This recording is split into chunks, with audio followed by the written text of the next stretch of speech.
I guess there's still a path. I'm not going to do that, but I hesitated. Payton Thorne is actually my sneaky one, where we've seen quality play from Payton Thorne in the Big Ten. It's not like he's coming in from a G5 school where he didn't play anybody. He's coming in from Michigan State. He's played in big games.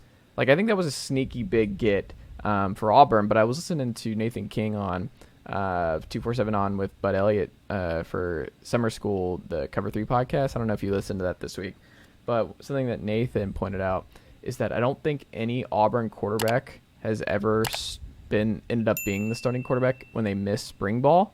So Payton Thorne being a late transfer and then being the starter would be kind of unprecedented for Auburn, and he's just missed a lot of time. So I'm curious if that ends up.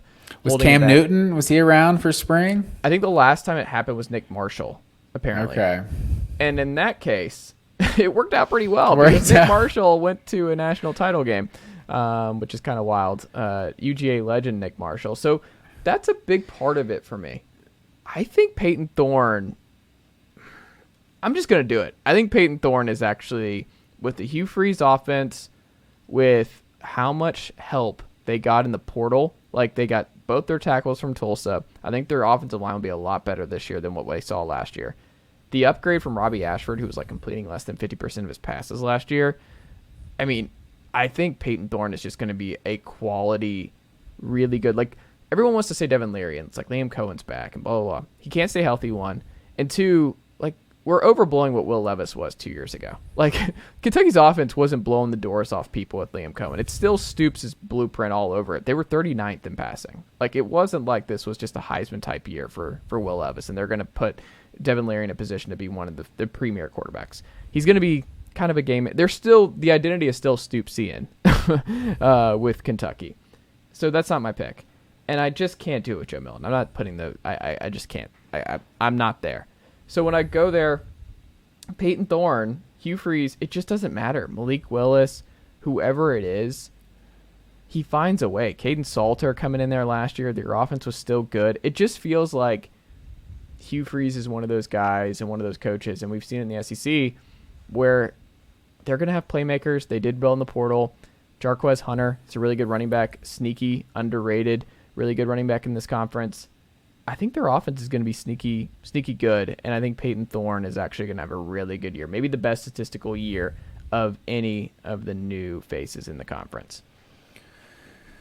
I think I lost track of how many times you said sneaky, but I'll let it slide. You got sneaky in the brain here. I'm recording it late. It's 12:30 That's Eastern true. time. Sneaky on the brain. But yeah, I don't hate that. It's interesting to me that you had this much more faith in Hugh Freeze's offense than you do in Josh Heupel's offense. It's not that. I don't know if Joe, like, I've seen bits and pieces of Joe Milton in this offense. Like, it's not like he's a brand new face. Like, Joe Milton has played a lot of snaps. I mean, he didn't throw. So is he not a newcomer? Is he not on this list? He was part of the list, though, right? He's the candidates. Part of the list, but he's such a weird, mercurial guy for me that, like, I can't even commit to him getting 12 games. Like, he's injury prone. Like, I don't know if his body will hold up if the offensive line struggles. If he gets hit and takes some bad hits, like, I'm still just not convinced that we don't see Nico at some point. So it's just really hard for me. Like, two things can be true. I trust Josh Heupel with this offense unequivocally, and whoever is under center, I think he'll figure it out and he'll put the best guy there, and this will be a top 10 offense again. I just don't know if it will be Joe Milton for the full year. I don't know if Joe Milton will, A, stay healthy, and I don't know if, B, Joe Milton doesn't have the brain farts or he doesn't struggle against some good teams and they go to Nico because Nico's ahead of schedule and just looks like he's ready to be the guy. Like, I'm not there. I don't know if I can fully buy in on Joe Milton. I believe in the talent is all there. I can't predict Joe Milton to be the best newcoming quarterback in the SEC. I think the offense will be elite once again. I just don't know if it will be with Joe Milton. I mean, it's got to struggle at some point, though, right? If you're going to transition away from Joe Milton, it's got to see some sort of struggles. And right, then you but go to Nico, I guess. The running game, they can still run the ball really well, and I think that's what's going to happen too. I think Tennessee's going to run the ball a lot more this year than they did a year ago. Jalen Wright is a freak, and they have a lot more talent in the backfield at this point. True freshman. Cam Seldon, I think, will be involved. I think it's going to be more of taking the ball out of Joe Milton's hands and kind of being a more balanced offense than what we've seen the last couple of years. So I don't know. My gut just tells me he doesn't have the best statistical season. I would be pretty surprised if Joe Milton has the best statistical season of any quarterback in the SEC next year. I think Carson Beck, I would predict to have a better statistical season than Joe. Yeah, and Devin Leary does feel like a candidate, but there's just something. It's like, which version of Devin Leary is the legit version? Yeah. Like, we don't know. And I also feel like obligated to say, because we haven't even mentioned his name, Graham Mertz at Florida. Are we completely writing off Graham Mertz? Like, there's no chance at all that Florida or Graham Mertz, this offense is looking any good? Nah, I'm not. I mean, you could. I think there's a chance, and there's a chance that Florida's offense is improved, but not because Graham Mertz. Maybe he's managing the game and they're running the ball well and he's efficient, but I don't see him being like any sort of stats, putting up any sort of stats. They could just have like an efficient complementary passing game, because they should be riding that running game in 2023. That's fair. 2020 Liberty's 19th in scoring. 2021 they're where'd they go? 25th. You just go through it. Hugh Freeze offenses, it doesn't matter where he goes, he's going to put up points. Headline of this podcast: Chase Thomas, Hugh Freeze superior to Josh Heupel. No, I just think it's just going to be that bump where they surprise some folks, and I think they're going to have a pretty pleasant year one. I'm an Auburn stock buyer going into the next couple of years for them. Do I think Hugh Freeze makes it for like 10 years at Auburn? No. Do I think this flames out eventually? Just landed a big-time linebacker who Georgia legitimately wanted out of Tuskegee. So, I mean, you got to win some recruiting battles. Oh, he's going to kill it there. Like, they have a great recruiting group. They brought in their wide receiver coach. They pulled in. He was an Auburn alum, and he was somewhere else, and he's a pretty good recruiter.